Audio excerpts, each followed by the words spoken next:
E aí pessoal, aqui é o Refs, e hoje eu trago mais um review, mais um vídeo comentando, né, fazendo aquela espécie de análise clássica aqui sobre Star Wars The Tales of the Jedi, episódio número 4, né, e esse episódio, eu acho, né, pelo que eu vejo ali das fotinhos, ele deve terminar o arco do Dooku, né, então, e até assim, pelo episódio, eu acho que ele termina de fato o arco do Dooku, e enfim, episódio intitulado The Sith Lord, né, o Lord Sith, na verdade. A gente tem dessa vez o Saul Ruiz dirigindo e o Dave Filoni voltando para roteirizar aqui o episódio, tá?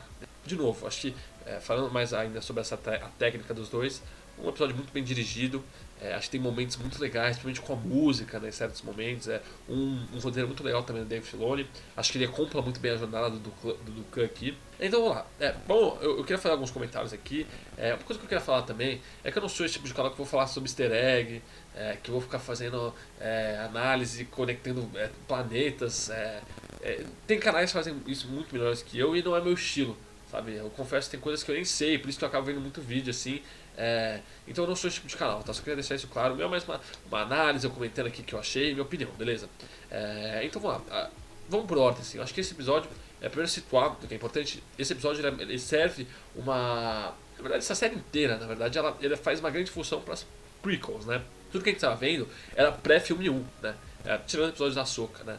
Que talvez possa se passar entre um pouquinho depois, né?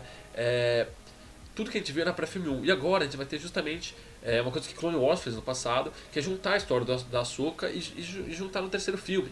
Né? Agora a gente vai ver o Dooku entrando nesse terceiro filme, no primeiro filme, né? Clone Wars fez no Revenge of the Sith. E aqui a gente vê o Dooku entrando no Ameaça Fantasma, né? Ele que não aparece no Ameaça Fantasma, ele só aparece no segundo filme, né? E aí a gente vai ver basicamente o que ele está fazendo nesse meio tempo, né? E é dito que ele ainda estava na Ordem Jedi, né?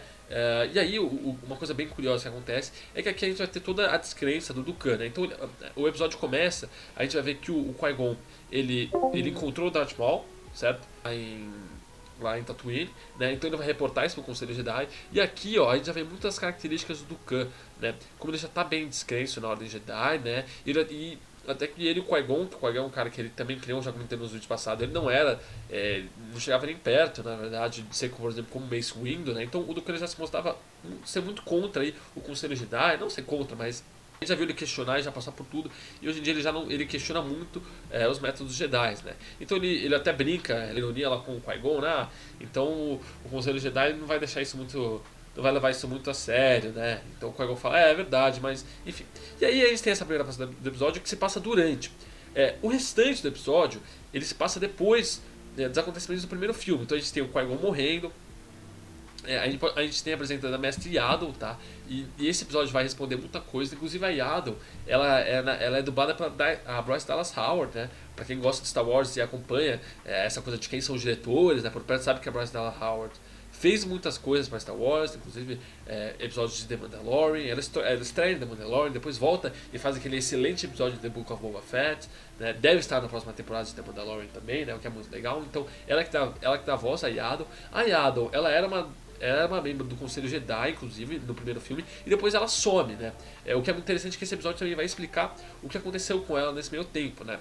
E é algo muito importante pro canon, né? Se você parar pra pensar, algo que a gente não sabia, né? E aí, a gente vai ter a morte do Qui-Gon, né? Então a gente vai ver que a Yaddle, ela acaba de convocar lá o Dooku, e o Dooku fala que a minha presença não vai ser muito bem aceita lá, né? E aí o Dooku, ele meio que vai embora e a Yaddle segue ela.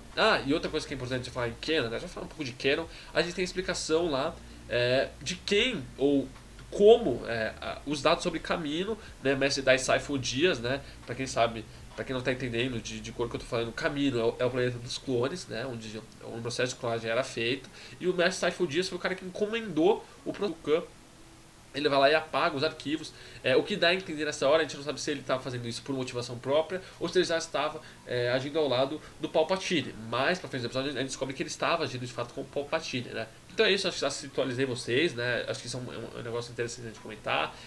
Então é um episódio que ele serve muito o primeiro filme, ele completa muitas coisas que ficaram abertas no primeiro filme e até pra continuação. E aí a gente vai ter toda a questão da Yaddle.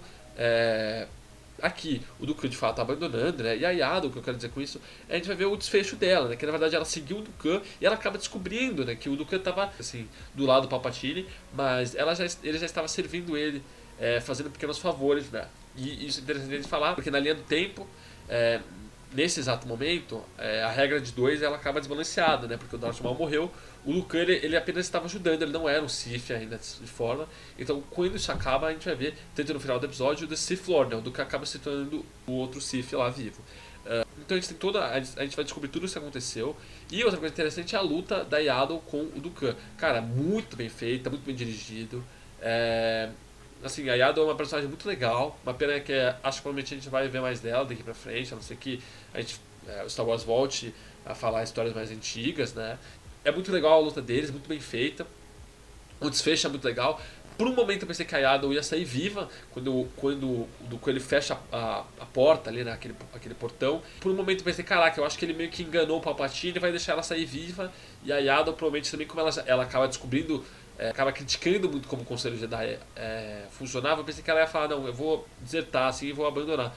Pensei que isso poderia acontecer, mas quando ela volta, inclusive com o tema da força, né, numa cena muito épica, muito bem feita, realmente de arrepiar, ela volta e o Dooku acaba matando ela. E o Dooku acaba, nessa morte, ele acha que ele completa a jornada dele, o arco dele. E aí o Palpatine faz a nomeação dele lá e ele vira o novo Sith Lord, tá?